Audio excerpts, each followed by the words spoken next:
Hello everyone, मी आहे ज्योती आणि ज्योतिष क्रिएटिव्हिटीमध्ये आपल्या सर्वांचं स्वागत आहे.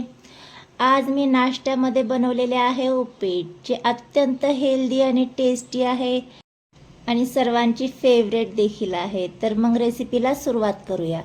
यासाठी आपल्याला लागणार आहे रवा. तर इथे मी 2 वाटी बारीक रवा घेतलेला आहे आणि अर्धी वाटी मटार घेतलेले आहेत. हे फ्रोझन मटार आहे. शेंगदाणे घेतलेले आहेत आणि आपल्याला उपीट करण्यासाठी पाणी लागणार आहे.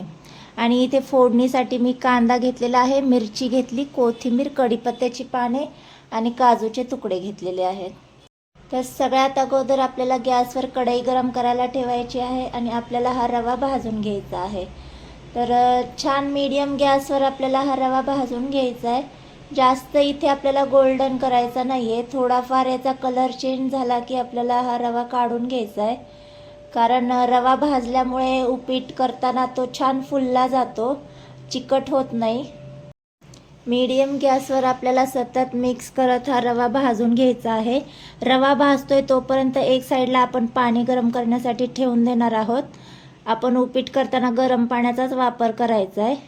तर इथे आपला रवा देखील बऱ्यापैकी भाजून झालेला आहे. आता हा एका प्लेटमध्ये आपण काढून घेणार आहोत. इतपतच आपल्याला भाजायचं आहे, जास्त आपल्याला लाल तो करायचा नसतो.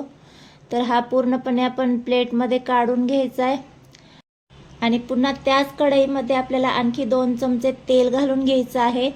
त्यामध्ये मोहरी घालून घ्यायची. आपल्याला आता ही फोडणी करून घ्यायची आहे उपीटसाठी. मोहरी छान तडतडल्याच्या नंतरच आपल्याला यामध्ये जिरे घालून घ्यायचे असतात, कारण मोहरी तडतडल्यानंतरच जिरे घातले की छान ते टेस्टी लागतात. तर दोन्ही छान तडतडले. आता आपण त्यामध्ये कढीपत्त्याची पाने घालून घेणार आहोत. यामध्ये मी मटार, शेंगदाणे वगैरे घेतलेले आहेत. ते ऑप्शनल आहेत, तुम्हाला आवडत असतील तर तुम्ही घालून घेऊ शकता. तर इथे मी शेंगदाणे घालून घेतलेले आहेत. सोबतच काजू घालून घेणार आहे. तुम्हाला काजू आणि शेंगदाणे अगोदरच तळून घ्यायचे असतील तर ते तुम्ही सेपरेट देखील तळून घेऊ शकता. मी एकत्रच सगळं मिक्स करून फोडणी करून घेणार आहे. तर काजू देखील घालून झाल्याच्या नंतर मिनिटभर परतून घ्यायचे आणि यामध्येच मी कांदा, मिरची आणि मटार वगैरे सगळं एकत्रच घालून घेणार आहे. एकत्रच घातल्यामुळे काय होणार आहे, आपल्याला सेपरेट मटार शिजण्यासाठी वेगळा वेळ द्यावा लागणार नाही. कांद्यासोबतच मटार देखील छान परतून जातात.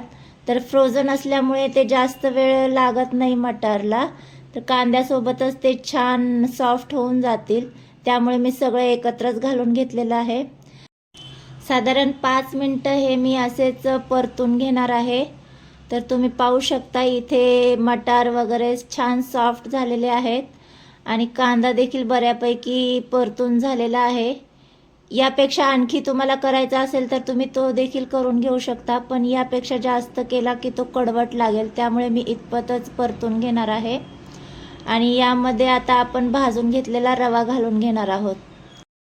रवा छान हा आपल्याला तेलामध्ये परतून घ्यायचा आहे, म्हणजे तो अजिबात चिकट होणार नाही. तर मस्त इथे आपला रवा देखील परतून झालेला आहे. आपण मीठ घातलेलं नाही आहे. आता या टायमिंगला आपण त्यामध्ये चवीनुसार मीठ घालून घ्यायचं आहे.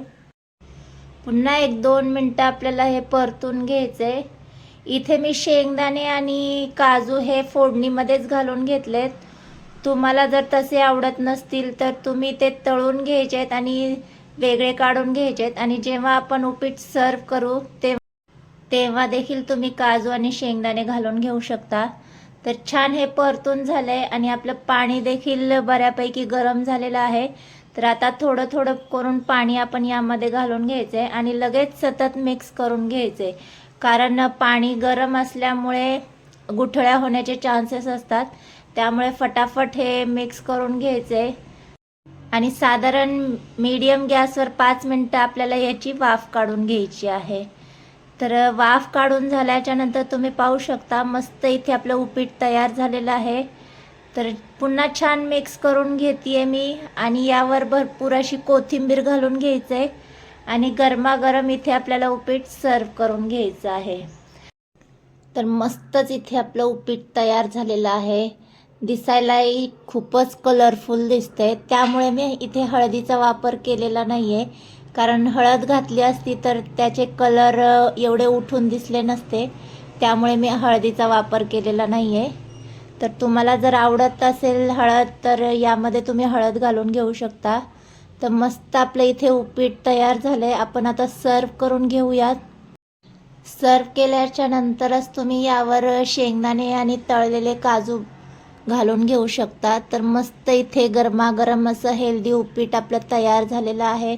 तर आजची ही हेल्दी आणि टेस्टी अशी उपीटची रेसिपी तुम्हाला कशी वाटली? व्हिडिओ आवडला असल्यास व्हिडिओला लाईक आणि चॅनलला सबस्क्राईब करायला विसरू नका.